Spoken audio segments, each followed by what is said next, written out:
Hi everyone, welcome to the Regional Engagement webinar.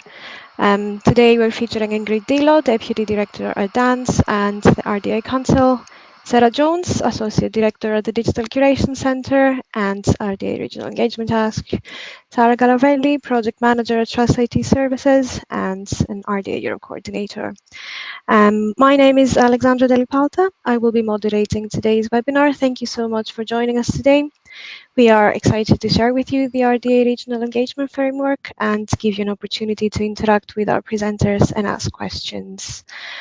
Prior to getting started, I'd like to review a few technical details pertaining to the webinar today. First of all, we are currently in listen-only mode, meaning you can hear me and the presenters, but we can't hear you. This prevents everyone on the line from hearing any unnecessary background noise. You can still communicate with us, however, by using the question box, which is located on the lower half of the GoToWebinar box. By you simply typing in a question, I will be able to see your inquiry and either respond myself or direct the question to one of our presenters. We will be addressing your questions after the presentations during the last 20 minutes or so of the webinar. The presentation slides are available now and located on our website. The link was sent to you via email approximately 30 minutes ago. I have also included this link on the GoToWebinar chat window. We are also recording the presentation. The link will be posted within the next day or so. So without further delay, I will now turn the presentation over to Ingrid Dillo. Ingrid? Thank you very much and good morning, everyone. Before we dive into the heart of the matter that we have on the table in this webinar, I would like to take 5 minutes to give you a little bit of history and context around the regional engagement activities of RDA. And I think when you look at the short history of RDA, you can see different strategy phases. The first one, roughly from the start of RDA until 2015, you know that RDA is a very community-driven organization, and the overall goal, the overall mission of RDA is to build these social and technical bridges that will enable us to share data globally, between disciplines, etc., etc. That was the goal with which the original founders and also funders of RDA started off this organization. And the original founders were the European Commission, the National Science Foundation, and the National Institute of Standards and Technology in the US, and the Australian government and their Department of Innovation. So the first 2 years of RDA were really, you could say, the launching phase. And in the year 2015, it was realized that the RDA should really be a very agile organization, and it should respond to changes in order to make sure that it remained an impactful organization. And after 2 years, Council set up a small planning group to look at the future directions of the organization, and this resulted in a big activity that contained workshops, engagement activities, and also a survey. And the group in 2015 came up with a report based on all these activities and outlined a path forward with a focus on external communications, member engagement, and general coordination of the organization. And this report was approved by Council early in 2016. So that this future directions plan really defined the way forward for the organization in its second phase in the years until 2017. By that time, RDA had become a very well-known brand in the global science community, and it had a high reputation. And with that also came a very rapid growth of the organization and its membership, and also in the activities that this membership created. So it became clear that the organization was reaching its limits. And also the landscape, of course, around RDA in that period had really changed, data becoming more and more at the top of the agenda. So in 2017, last year, again, Council realized that it was time to revisit the strategy in order to make sure that the RDA remained a resilient organizations and that we could deliver on the promise that we made to our community and also to our stakeholders. Council, in this revisiting of the strategy, Council identified 4 areas of concern, 4 topics that needed more attention. And these 4 topics were the value proposition of RDA for its different stakeholders, growth management, so the how do we accommodate this rapid growth of the organization and how do we make sure that we can keep up with this. And another aspect, very important, was the financial and organizational sustainability of the organization into the future. And regional engagement was the 4th topic that came on the table because of the fact that we see more and more regional activities around the globe, and we need to find a structured way to incorporate that within the organization. So based on these 4 topics, at the end of last year, 4 council subcommittees were created to do work in these areas. There was a council subcommittee for regional engagement that was chaired by Fran Berman, who at that time was co-chair of council, and this subcommittee produced a white paper. And in that white paper, it became clear that when you talk about regional engagement, you're talking about a very complex topic that has many aspects to it. Financial aspects, aspects of governance, and many others. Based on this white paper, we organized at the Plenary in Berlin last spring a regional engagement meeting. And in that meeting, a number of regional representatives sketched the developments and activities and their views of their specific region, and also Council gave its perspective based on the white paper in that meeting. In that meeting, it was decided to set up a small regional engagement task force in which regional representatives took a place. And that really was the start of a much larger and broader conversation in which representatives from Council and the regions worked together. So over the last months, we have had regular calls in which Council discussed with regional representatives, and regional representatives also discussed amongst themselves about how to shape this regional engagement. And all of this led to a document that outlines the relationships between RDA Global on the one hand and the region on the other hand, and provides a kind of framework for the expectations and the management of regional partners. In June, this framework produced by this task force was reviewed by Council, and just a couple of weeks ago at the International Data Week in Gaborone, there was a presentation of this draft framework in a very open regional engagement meeting. So we had, I think it was a session of 90 minutes to present this draft document and to discuss the content and its consequences with a much wider regional audience.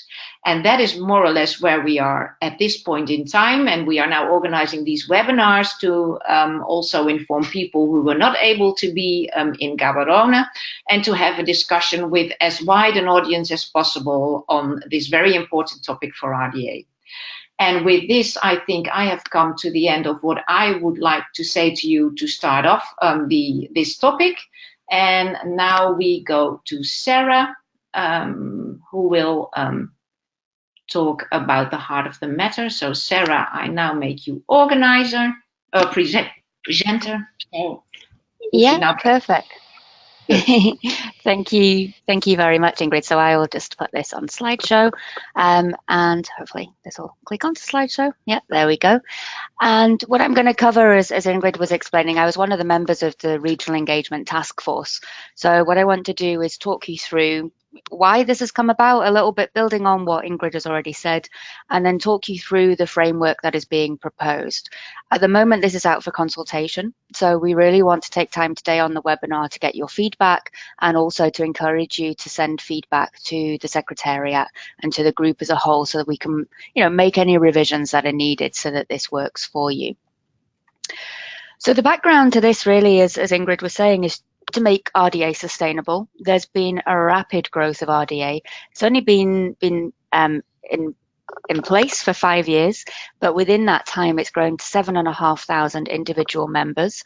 And you can see on the graphs here that they're really spread across so many different countries, 137 countries worldwide. So it's a very global organization. And I'm sure you can understand that that brings with it a number of challenges in terms of managing the organization. The RDA has a secretariat, and this is the group that essentially runs the RDA. There's a full-time Secretary General. Many of you may be aware of Hilary Hanaho. You may have met her already. There's also a number of other people who contribute to the Secretariat, and you can see from the picture it looks like a really big team, but actually everybody else has fractional effort. So across all of the other people, it's about 2.5 full-time equivalents, and that's to do everything that it takes to run this organisation. So all the administration and planning, running the plenaries, maintaining the website, doing all of the liaison with users to make sure that the organisation functions. And I did some calculations to try and get a sense of how much effort that means. So looking at statistics from the US about how many hours we all have in a working year. The average person has 2,087. So in total, the Secretariat has about 7,300 hours of effort available. And when you look at that against the membership figures, it's equivalent to about 1 hour of effort per member. And I think we all know that we derive much more value than that. So this is quite an under-resourced organisation. And long-term, that's not sustainable. So that's really what this proposal for the regions is about. We want to make sure there's a really strong partnership between regional members and the RDA as a global foundation. And we really see this as two halves of one whole. The regions are a way that RDA can reach out to the local membership, because as a global organisation, that small secretariat and the people who run RDA are never going to have the understanding and the contacts in every region. So it's really important that they work with regional members. But the global organisation also gives the regions an opportunity to put their work on an international platform and to have this international forum and voice, so that the work that you're doing, has a much greater impact and it's a more solid result, because you're actually able to get other perspectives in and co-develop a solution that's much more applicable than something that just works for your institution or for your country. One thing I want to flag is that there are already existing membership categories. You'll see from the statistics I've shown that there are individual members. It's free for anyone to sign up to RDA, and that continues to be the case. So if you aren't already a member, I would encourage you to sign up. There are also organisational members. There are currently 47 organisations as members. They pay a fee depending on the scale of the organisation, and there are 8 affiliate members, kind of advocacy bodies. Again, these come from a broad range of stakeholder groups. And what we're proposing is an additional membership category. This doesn't remove the former categories. It doesn't mean that if your region isn't signed up, you can't be an individual member. But what we're needing to define is the way that regions should work. And I've got a map of Europe here. I'll go on to explain what we're thinking about. We're thinking about geographic entities. It might be a country, or it might be a block of countries. But really, this needs to be defined with you. So in the regional engagement framework document that we have, we've defined an RDA region very loosely as a national level geographic entity or a consortium of national level entities. And really the RDA isn't going to define what level region should be formed on. It's for you as individual countries or consortia to think about what works best in your context. And it might be that, you have close partnerships with other countries and you want to work across a certain space, or it might be that one country is very federal and needs smaller regions because that's the way things are organized. So it really comes down to what your needs are. RDA wants to remain flexible and to have a very loose framework that can change as circumstances require. What we've really tried to do is to think about the benefits for both the RDA and the region, because we need to make sure those are balanced. And within the document, you'll see that there's a whole table of benefits. I've just highlighted a few of the key ones here. So we've grouped these in different areas. So obviously the communication and marketing. The value to RDA through the regions is that its outputs are disseminated within those different countries or regional areas. And the value to you as individual regions and members is that you're given that global platform, a global forum for the discussion. So your work's actually getting much greater impact, and similarly, RDA is getting into the local areas where things will actually be adopted. There's also a benefit in terms of promoting best practice, that RDA's vision and mission and principles are cascaded through regions. But I think for regions, one of the key benefits is that by participating in global fora, it helps you to actually validate your results and helps them get greater adoption at home. If you can say that something you've developed is also being adopted by other countries or by other groups, it adds a lot of weight to that. In terms of the community development, again, there are benefits on each side. And also, I think one of the key ones is about achieving efficiencies and standardization. So as Ingrid mentioned, we need to try and make sure RDA is sustainable. And the regional proposal is to really help facilitate the flow of funds into RDA so we can continue to make that business of RDA happen. But I think for regions, you also get much greater efficiencies if you're working internationally. You're not having every country develop its own solutions and then also having the issue of trying to sustain those long term. We're able to do this as a global group because the challenges we face in terms of data management and sharing are very similar across countries, across different disciplinary boundaries.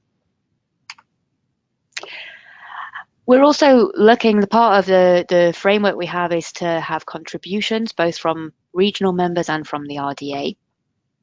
In terms of the regions, what RDA is looking for is that you continue to do the work you're already doing. So promoting RDA activities within your countries and your communities, fostering a diverse data community. You know, we need to engage all the different stakeholders, the libraries, the IT staff, the different research communities, the funders. We need to make sure everybody, the publishers as well, everybody's coming into the forum. And also supporting participation in plenaries, making sure that people within your context are aware of RDA and of the events that are happening.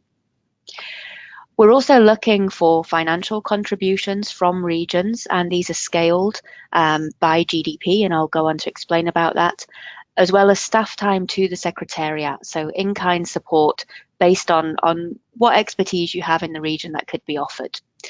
And regions already and should continue to offer to host plenaries, because RDA always rotates its plenaries so that we can get engagement across the world. In terms of what regions can expect from RDA, RDA will continue to provide that dynamic forum so that you can put your work on that international platform, and will continue to provide organisational support for the plenaries. The RDA also runs a website, and one of the things we really think needs to be improved is the regional views on that website, so that it's not just one single international website, but that you have your own interface. You can promote what's going on in your region and use the website as a way to engage the communities locally. Obviously, the RDA is a very strong brand, so it needs to provide support and approval for use of that brand in a regional context, and to provide marketing and advocacy materials, and to take your news and messages and disseminate them globally. The other thing that we think RDA should be doing is supporting regional fundraising goals. Obviously, if you're making financial contributions to RDA, you need support to, lobby ministries or national funders or other groups to generate those funds. And the RDA as a global organisation should be supporting that, either by attending events and doing lobbying, or providing statistics on membership, or text that you can use in grant proposals. And the RDA will also offer small grants to assist in regional activities. So what we've tried to do in the regional framework document is to balance the benefits that regions get and the contributions they're being asked to make. And hopefully that's something we've achieved, but we would like your feedback on that. If you think that you're being asked too much and not getting enough in return, please let us know what it is that you need from RDA so we can make sure that framework document is workable. So to move on to the financial contributions, we're proposing that these are scaled by GDP. There are various ways that you could organise this, but we thought GDP was one of the fairest. And you can see in the table here that there aren't fixed points. We have a kind of range. The contributions from different countries would go from one point to another. And really what's going to happen is that when you negotiate being a region with RDA, you'll have a discussion with Hillary and the broader Secretariat and Council and decide what is an appropriate fee and what's an appropriate in-kind contribution. The suggested cash contributions for a few different countries are noted on the right here, so you can start to kind of pinpoint yourself. But within the framework document, there is a full table of all the different countries, so you can see the levels for the UK or whatever country you're based in. And we're also asking for in-kind contributions. I showed at the start how small the Secretariat is. There's a lot of skills needed to run an organisation like RDA, communication and marketing skills, support on adopting outputs, technical expertise, event managers to run the plenaries, people doing community engagement work or operations, and project management skills.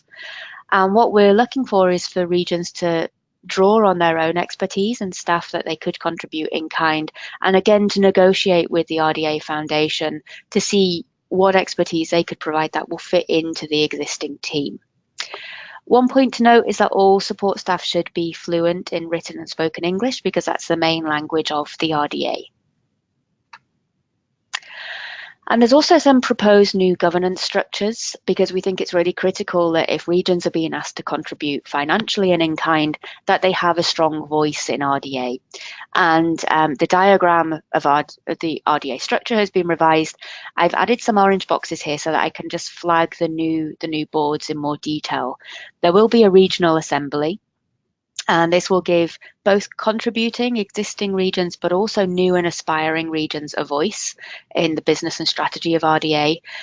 We realise that it will be hard for regions to make a case and to sign new agreements. So we want every region to be able to be part of that broader assembly as they try and make their plans. And then there'll be a regional advisory board, which is a subset. This will consist of one representative from each contributing region.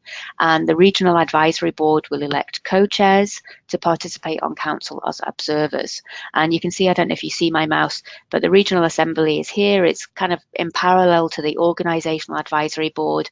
And the way in which OAB has observers on council, the regional advisory board will too. The other aspect is that funders from contributing regions will also be invited to participate in the Funders Forum. That's an existing structure within RDA, but it will be broadened out to bring in more regional reps. Final couple of points for me to make. We did discuss the legitimacy of regions. RDA really wants to be quite hands-off. It's for regions to administer their own activities and define, the context in which they should be established. But there are principles that RDA works to. Regions, should uphold those principles. They should represent a diverse range of communities and should reflect the interests and needs of the broad data community, not just one given group within a region. And they're expected to have activities that support the growth of RDA and adoption of outputs. If the RDA finds that multiple entities are looking to represent a given region, or if regional boundaries overlap, they're going to encourage collaboration. But the RDA will kind of be there to kind of broker issues if any arise. Hopefully that won't happen, but we do realise that in such a kind of free-form model, there are potential issues that could emerge. And as I mentioned before, regions will be recognised through a formal arrangement. And I'll just outline what this means. This will be done on a case-by-case basis between the RDA Foundation and a given region. There's not a standard arrangement, but we do have a basic template that you can see in the framework document. And that covers each party noting their strategic efforts and activities, noting what contributions they will make, and agreeing a code of conduct. And the framework document that we've put together will be in there as a reference. And these arrangements will be supplemented on by annual discussions. So you can change things and amend them as needed on a yearly basis. So the next steps, as I mentioned, we have a consultation at the moment. We will finalise the document based on what comes out of that consultation, and it will get approved by Council early next year. There is a group that's been set up for this regional work, so I would encourage you to join that group. That's where you can find all the documents. If you have questions, you can raise them with the Secretariat. I can't recall the email offhand, but we can put it in the chat. I think it's RDA@Secretariat or secretariat@rda.org. And from the start of next year, the RDA Foundation will start to implement the financial and governance aspects of this model and start to have one-to-one discussions with regions that want to form. So that's all I had to say. I'll just open up my panel here and change to Sara Garavelli, who's going to say a little bit about RDA Europe. We do have a thing called nodes at the moment, which have some overlap with regions. So she's going to clarify those aspects for us. Yeah, thank you very much, Sarah. So as Sarah mentioned, what I want to do today is to complement Sarah's and Ingrid's presentations by clarifying the difference between the RDA regions and the European nodes established by the RDA Europe project, of which you might have heard about. Okay, so as I said, the European nodes have been set up as part of the RDA Europe 4 project. And what is a regional national node? So a node is a single organization or a group of organizations representing one or more countries committed to support research data policies at national or regional level. They are promoting research data management best practices and solutions and are actively engaged in the RDA initiative. The RDA nodes receive seed funding from the European Commission via the RDA Europe 4 project to get started. So this seed funding is used by the node to get organized and to start putting in place all the structures and the activities that can make it sustainable for the future. In some way, the nodes are sort of pioneering the regional model described before. After the end of the RDA Europe project in May 2020, the nodes are expected to come up with a sustainability model and continue the RDA work with their own funding. What are the duties of a national node? So the nodes are expected to support data research at regional, national, local level, promoting the RDA vision and results through events, are expected to synergize with national, European, and global organizations, to facilitate the uptake of the RDA recommendations and principles. They need to act as central contact point between the national, regional data practitioners and RDA, interacting with the national research funding bodies. They contribute to the definition of European data policies. And finally, they are called to contribute to the definition of RDA strategy and participate in RDA processes and governance. At the start of the RDA Europe 4 project in March this year, 9 nodes were established in Spain, France, Ireland, UK, Netherlands, Germany, Finland, Italy, and Greece. One of the objectives of the RDA Europe project is to expand the existing node network with 13 additional nodes to reach a total of 22 by May 2020. And for this, a total funding of 462,000 euros has been made available by a series of open calls. The first open call ran from May to August this year, and 4 additional nodes have been selected: Denmark, Slovenia, Portugal, and Austria. And the negotiation of the contract is still going on. In January, the second open call for nodes will be open, where we aim to bring on board at least 6 or 7 new nodes. So keep an eye on the RDA website for this new call. Before closing this presentation and opening the floor to the questions, I would like to take the occasion to present a couple of extra opportunities that we have for European organizations. The first one is the call for adoption grants, which has opened this week. If you are an organization willing to adopt an RDA output or recommendation, this is the right call for you. So we make available 8 grants for an individual value of 15k euro. To apply, check grants.rda-alliance.org and you will find all the information to submit your application. In addition to grants for organizations, we also have grants to support the contribution of experts and early careers to contribute to the RDA plenaries that, as you know, are the main gathering points for the RDA community. The next one is in April in Philadelphia, and the call for the experts and early careers is already out. So on the slide, you find the URL that you should check for the application. After Philadelphia, we are going to Finland for the European plenary, and also for this plenary, we will make available support for individuals. So this closed my presentation. So now I'm happy to open the floor to your questions, and I'm giving the presenter rights to Alex.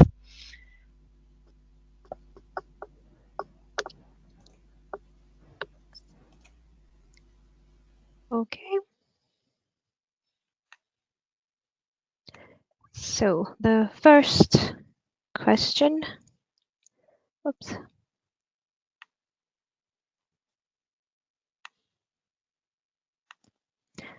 The first question we have received, are the cash contributions based on population, or the few countries shown, Japan, the Netherlands, or Finland were just examples? So I'm happy to take that, and maybe Ingrid or others can feed in. So the cash contributions are based on GDP, gross domestic product. So I mean, to some extent that may be affected by the population size. And the examples I gave, it was just to give you a sense of scale. You know, so some smaller countries like Finland are likely to have a smaller contribution, but that it's not an exact science based on size of population or size of country because it's on GDP. Okay, moving on to the second question. One of the goals of the newly approved RDA Portuguese node is to start a conversation with the Portuguese Science Foundation concerning sustainability. Yeah, maybe I can. Yeah, I can comment. Oh, sorry, there's a second part to that question. Yeah, right. So an important issue. Sorry, am I saying half of the? Yeah, it's fine. The next bit, I think it's on 2 lines. All right. Sorry, go ahead. So an important, yeah, you can probably see it, Sara, hopefully. Shall I say something about it, and then from the global perspective, and then Sara can jump in on the RDA Europe perspective? Yeah. Because from the global perspective, I would say to this question that the idea, that the planning now is we are now in getting feedback on this framework. The plan is to finish that discussion early January. So then we will have the framework in which we can start the bilateral regional discussions. And of course, RDA Global is very willing to help the regional parties in the discussion also with the regional funders. And the pace of that discussion really depends also on the region itself. So the moment the region has the feeling that they want to start a discussion with funders, they should make sure that we know at the RDA Global level, and we will try to facilitate, accommodate, and help in those discussions. So it really is a combination of timing and planning from both sides. And I think that from an RDA Global perspective, we are ready to start those bilateral conversations as of January.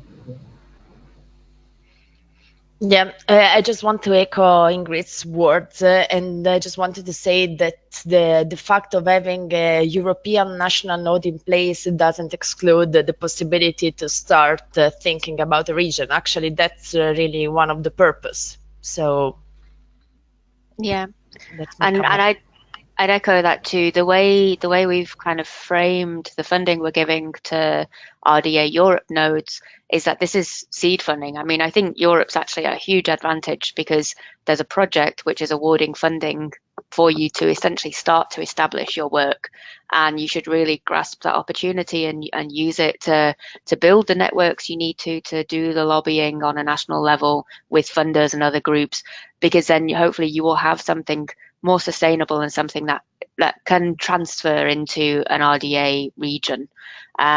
One question that maybe Ingrid could answer, at the moment it's mentioned that, you know, we've got the broad RDA, the broad regional assembly, and that when people become regions, funders could also, national funders could also take part in the funders forum. I wonder whether people who have RDA Europe nodes, so these funded entities, whether they'd be allowed to invite their funders to the forum before they've become a formal RDA region, because that may help with some kind of making the case and getting sustainability in different countries. Yes, I can give a positive answer to that. Any funder is very welcome. So if there are people, regional representatives that think that it's useful to have their funders being invited to the funders forum, for example, in Philadelphia or in Helsinki, please let us know.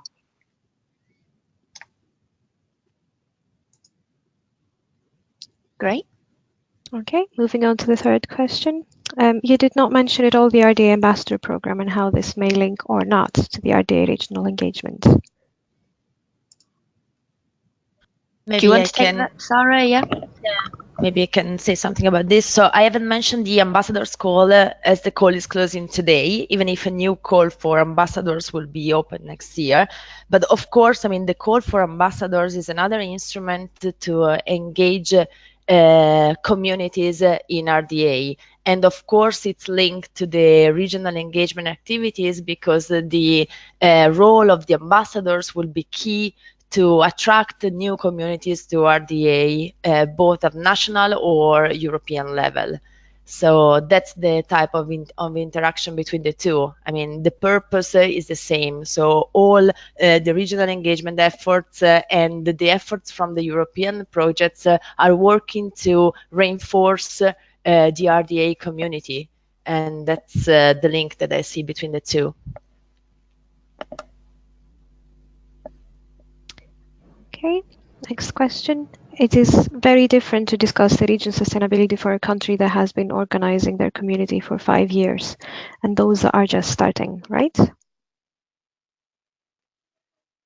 Yes, I think it definitely is. So there are countries where there have been either national level fora, like the LCRDM forum in the Netherlands, or the e-infrastructures Austria project, which has really helped to bring communities together and to do a lot of the discussion and to start thinking about how they deal with data issues at a national level. So certainly some countries are more advanced, and I think RDA is very aware that it will be different for different countries, and this is why there isn't one fixed model.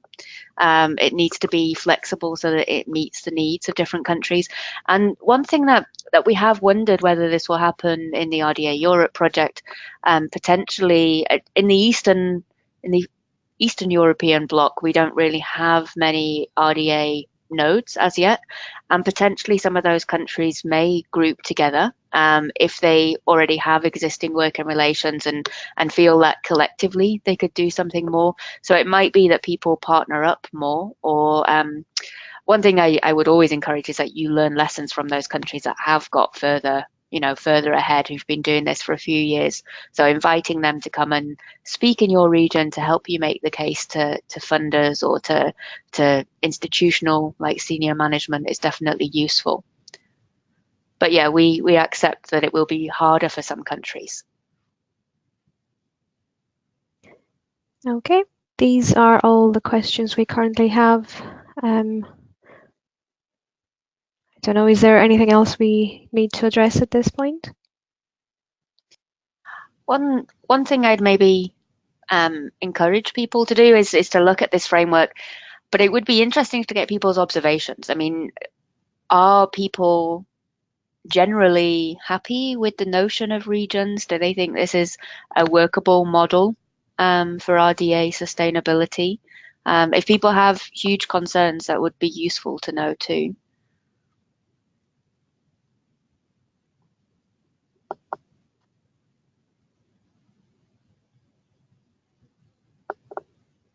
Okay, I don't see any more questions coming in. Okay, so what we should probably do, you will get all the slides, so you will have all the links there. And there is actually, maybe we should navigate, I can try and find it quickly, the RDA regions group, just to show people where they can get the info.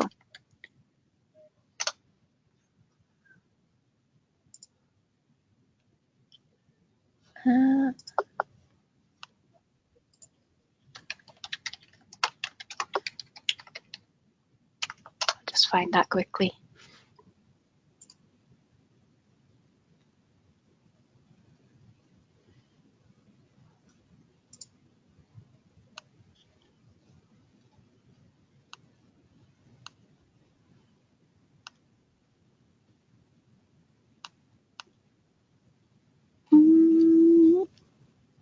It's not in the working group list. Ingrid, do you know where that regions group is? I'm a member of it, so.